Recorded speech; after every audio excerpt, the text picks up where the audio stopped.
تو اگر ہم اس پہ غور و فکر کریں تو یہ مسلمانوں کو خطاب کر رہی ہے یہ آیت۔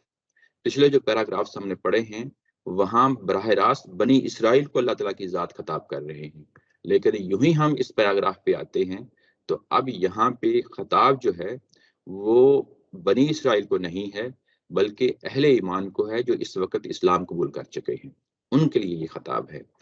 جب یہ صورتحال پیدا ہو جاتی ہے کہ جس میں ایک خطاب جو ہے وہ پہلے تو بات کسی اور سے ہو رہی ہے، اس کے بعد اس کی ڈائریکشن بدل گئی، اب کوئی اور آڈینس ہے جس کے سامنے یہ بات کہی جا رہی ہے، تو اس کو ہم التفات کہتے ہیں۔ نیچے لکھا ہے یہود سے خطاب کے بیچ میں یہ مسلمانوں کی طرف التفات ہے۔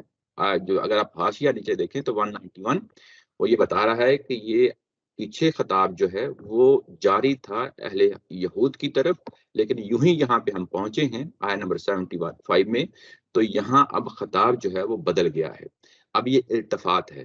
التفات کا مطلب یہ ہے کہ ایک آڈینس آپ کے سامنے ہیں جس میں سے یہود کھڑے ہیں، جس میں سے جو ہے نا نصارہ کھڑے ہیں، میں اگزامپل دے رہا ہوں، جس میں اہل ایمان کھڑے ہیں۔ تو یہاں پہ پہلے بات ہو رہی تھی یہود سے، اور اب ان کی طرف سے منہ موڑ کے جو مسلمان ہیں ان کی طرف بات ہو رہی ہے، اس کو ہم التفات کہتے ہیں۔ یہ التفات پہلی دفعہ نہیں آیا یہاں پہ، اسی سورہ کے اندر التفات یہ دوسری دفعہ آ رہا ہے۔ پہلی جو آیات تھیں جیسا کہ ہمیں معلوم ہے سورہ بقرہ جب آغاز ہوتی ہے تو اس میں جو خطاب ہے وہ براہ راست نبی پاک صلی اللہ علیہ وسلم سے ہو رہا ہے۔ وہ آیت نمبر 1 سے لے کے آیت نمبر 21 تک چلتا ہے یہ خطاب۔ اس کے بعد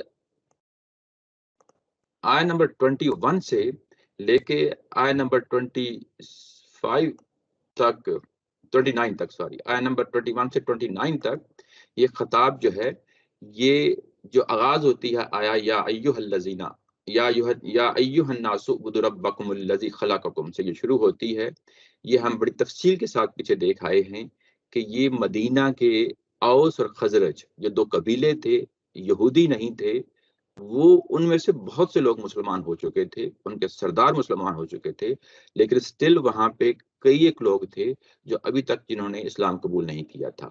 تو یہاں پہ التفات جو ہے یہ آیت نمبر 21 سے 29 تک یہ اس اوس اور خزرج کے ان لوگوں سے ہوتا ہے جنہوں نے ابھی تک اسلام قبول نہیں کیا تھا، ان کو یہاں پہ دعوت دی جاتی ہے۔ اس کے بعد آیت نمبر 40 کے بعد یہ خطاب جو ہے وہ یہود کی طرف منتقل ہو جاتا ہے، یہ کلام ان سے ہو رہا ہے۔ لیکن جب ہم آیت نمبر 75 میں آتے ہیں تو یہاں پہ اب پھر خطاب جو ہے نا بدل گیا ہے، یہ اہل ایمان کی طرف رخ بدل گیا ہے۔ جب اہل ایمان کی طرف رخ بدل گیا ہے تو وہ کس پہلو سے بدلا ہے؟ اہل ایمان مکہ میں مسلمان ہوئے، بہت سے لوگ جو ہجرت کر کے مدینہ چلے آئے، ایسے ہی مقامی لوگ بھی تھے اوس اور خزرج میں سے جنہوں نے اسلام قبول کر لیا۔ تو اب وہاں پہ ایک آبادی ہے، واضح آبادی ہے، جن کو ظاہر حکومت بھی مل چکی ہے نبی پاک صلی اللہ علیہ وسلم کی صورت میں۔ اس آبادی میں اب یہ توقع لگائے بیٹھے ہیں یہ لوگ اہل ایمان کہ قرآن جب براہ راست اہل یہود سے مخاطب ہوگا تو یقیناً جو ہے نا ایک اثر چھوڑے گا۔ جب اللہ تعالیٰ کی ذات براہ راست کسی قوم سے کچھ لوگوں سے خطاب کرے گی تو ایک اثر اپنے اندر رکھے گی، وہ توقع ہے مسلمان لیے بیٹھے۔ جو ہی یہ دعوت شروع ہوتی ہے، دعوت کا دو مراحل گزر چکے ہیں، دو راؤنڈز گزر چکے ہیں، ان کے سامنے بات رکھی کہ کہاں سے بات کا آغاز کیا؟ وہ تورات سے آغاز کیا اور کہا کہ تمہارے تورات کے اندر یہ چیز لکھی ہوئی ہے کہ تم نے ایک آنے والے نبی کو ماننا ہے۔ اسی حوالے کے ساتھ جو ہے نا دعوت کا آغاز ہوتا ہے اور بات آگے بڑھتی ہے۔ جب وہ انکار کر بیٹھتے ہیں یعنی قبول نہیں کرتے بات کو، تو اس کے بعد اللہ تعالیٰ کی ذات نے ان کے تفصیلی طور پہ جو ان کا ماضی ہے ان سے واقعات اٹھائے جاتے ہیں، پھر ان کے ذریعے سے اتمام حجت کیا جاتا ہے۔ جب یہ دو راؤنڈز چل چکے بات چیت کے، تو اس کے بعد ابھی تک مسلمانوں کے ذہن میں یہ تصور تھا کہ ہو سکتا ہے کہ کسی اگلے سٹیج میں یہ اسلام قبول کر لیں۔ یہاں روک کے جو کچھ ابھی ہوا ہے اللہ تعالیٰ کی ذات نے نتیجہ نکالا ہے۔ وہ نتیجہ جو نکالا ہے وہ اہل ایمان کو مخاطب کر کے نکالا ہے اور کہا ہے کہ جو کچھ ابھی آپ کے سامنے جو پیچھے دعوت رکھی گئی ہے، ان کے دل جو ہے نا وہ پتھر ہو چکے ہیں، اس کے باوجود تم یہ توقع رکھتے ہو کہ یہ تمہاری بات مان لیں گے۔